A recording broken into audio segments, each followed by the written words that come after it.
Hi dears, എല്ലാവർക്കും സുഖല്ലേ? അപ്പോൾ സദ്യകളിലൊക്കെ ഏറ്റവും പ്രധാനം പായസമാണല്ലോ. അപ്പോൾ ഏറ്റവും പ്രധാനപ്പെട്ട പായസം എന്ന് പറയുമ്പോൾ പാലട തന്നെയല്ലേ. അപ്പോൾ പാലട ഇല്ലാത്ത ഏത് കല്യാണ സദ്യ, ഏത് ഓണസദ്യ.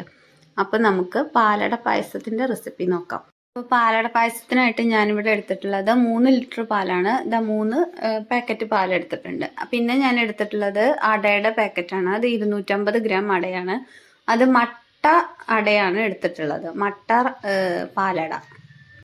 സാധാരണത്തെ പാലടയിൽ നിന്നും ഒരുപാട് വ്യത്യാസമുണ്ട് ഇതിന്. ഇത് കണ്ടില്ലേ, കളറും മട്ട റൈസിന്റെ അതേ കളറാണ് വന്നിട്ടുള്ളത്. അപ്പൊ ഇതാണ് ഞാനെടുത്ത പാലട. അപ്പോൾ ഇതില് പഞ്ചസാരയും ഇതൊന്നും പാലട മിക്സ് അല്ല, ഇത് സാധാ പാലടയാണ് കേട്ടോ. അപ്പൊ ഇത് നമുക്ക് ഇനി വെള്ളത്തിലിട്ട് കഴുകി ഒന്ന് ഈ അട ശരിക്കും തേങ്ങാപ്പാലും ശർക്കരയും ഉപയോഗിച്ചിട്ട് അടപ്രഥമന് ഉപയോഗിക്കുന്ന അടയാണ്. പക്ഷെ ഞാനിവിടെ വ്യത്യസ്തമായ രുചിയിൽ പാലും പഞ്ചസാരയും ചേർത്ത് തയ്യാറാക്കിയതാണ്. അപ്പോൾ ഇത് അട ഞാൻ നന്നായിട്ട് കഴുകി വൃത്തിയാക്കിയിട്ടുണ്ട്. ഇനി നമുക്ക് ഒരു പാത്രത്തിൽ ഇട്ടതിന് ശേഷം ആവശ്യത്തിന് വെള്ളം ഒഴിച്ചു കൊടുത്ത് നന്നായിട്ട് വേവിച്ചെടുക്കാം. അപ്പോൾ വെള്ളത്തിന് ഇങ്ങനെ അളവും കാര്യങ്ങളൊന്നുമില്ല, കട്ടിയാവുന്നതിനനുസരിച്ച് വെള്ളം ഒഴിച്ച് എന്നിട്ട് നമുക്കിത് ഊറ്റി കളയാനുള്ളതല്ലേ. വീഡിയോ ആരെങ്കിലും സബ്സ്ക്രൈബ് ചെയ്യാതെ കാണുന്നവരാണെങ്കിൽ ഒന്ന് സബ്സ്ക്രൈബ് ചെയ്ത് സപ്പോർട്ട് ചെയ്തേക്കണേ. തൊട്ടടുത്തുള്ള ബെല്ലൈക്കണും കൂടി ഒന്ന് എനേബിൾ ചെയ്ത് വെക്കാൻ മറക്കരുത്. പിന്നെ ലൈക്കും ഷെയറും കമൻറ്റും ഒക്കെ ചെയ്യാൻ മറക്കരുത് കേട്ടോ. അപ്പോൾ ഇത് നന്നായിട്ട് ഞാൻ വേവിച്ചെടുത്തിട്ടുണ്ട്. അടയൊക്കെ നല്ല പോലെ വെന്ത് വന്നിട്ടുണ്ട്. ഇനി നമുക്കിത് ഒന്ന് വെള്ളത്തിലിട്ട് ഊറ്റിയെടുക്കണം. അപ്പോൾ ആ വെള്ളം മൊത്തം ഊറ്റി കളയണം. പിന്നീട് നമ്മൾ നല്ല പച്ചവെള്ളം ഒഴിച്ചിട്ടും കഴുകിയെടുക്കണം.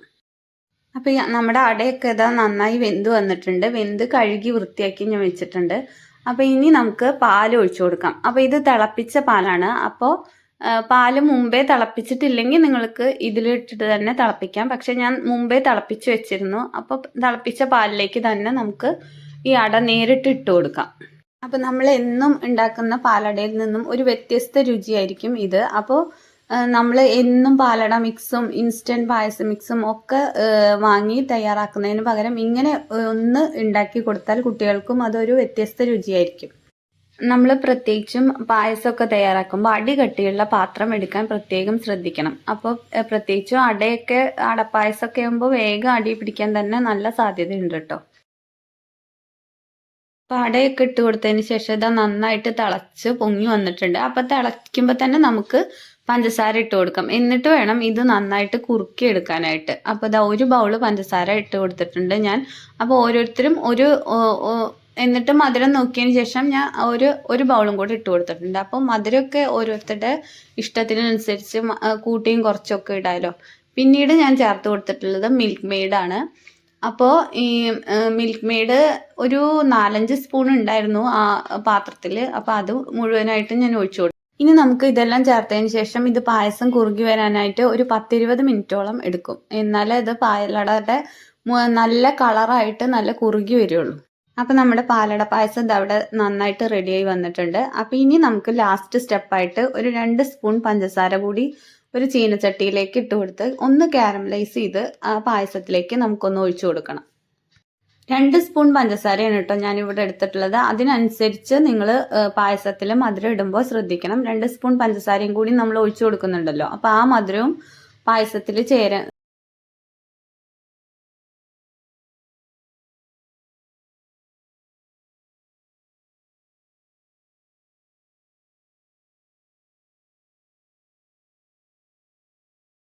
എന്നിട്ട് അതിനുശേഷം ഞാനിവിടെ 2 ഏലക്കായയും കൂടി പൊടിച്ച് ഒന്ന് ചേർത്ത് കൊടുത്തിട്ടുണ്ട്.